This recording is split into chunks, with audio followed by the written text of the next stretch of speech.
એ બીના 150% છે, બી એ પ્લસ બીના કેટલા ટકા થાય? અહીંયા 150% આપેલા છે, તો અહીંયા આપણે 150% ટકાની નિશાની કાઢવા આપણે ભાગ્યા 100 કરીશું.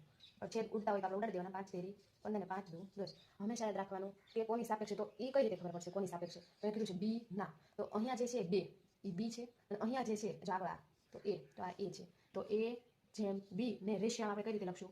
3:2 3 જેમ અહીંયા આ છે એ 2.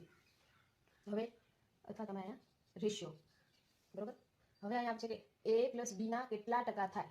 તો હવે ટકાવારી કાઢવાની છે એટલે આપણે અહીંયા આવી રીતે કામ કરશું, ગુણ્યા 100 પણ કરીશું. પરંતુ હવે છેદમાં શું આવશે? તો કોની સાપેક્ષે આપણે ટકાવારી કાઢવાની છે એ છેદમાં આવશે. અને એ કઈ રીતે ખ્યાલ આવશે? તો અહીંયા લખ્યું છે એ પ્લસ બી ના, તો એ પ્લસ બી એટલે શું થશે?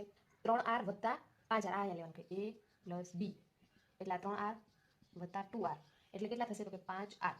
છેદ મને ખબર પડી ગઈ. અંશમાં શું આવશે? તો અંશમાં જેના ગોતવાના હોય આવશે. તો અહીંયા આવશે બી ના ગોતવાના છે, તો બી એટલે શું આવશે? 2r આવશે. હવે જો એવી જ રીતે તમને અહીંયા સામાન્ય જ કીધેલું છે કે કેટલા ટકા થાય.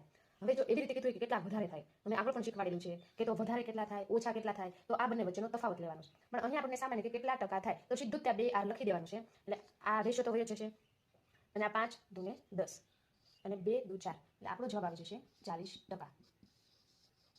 જવાબ આવશે બી.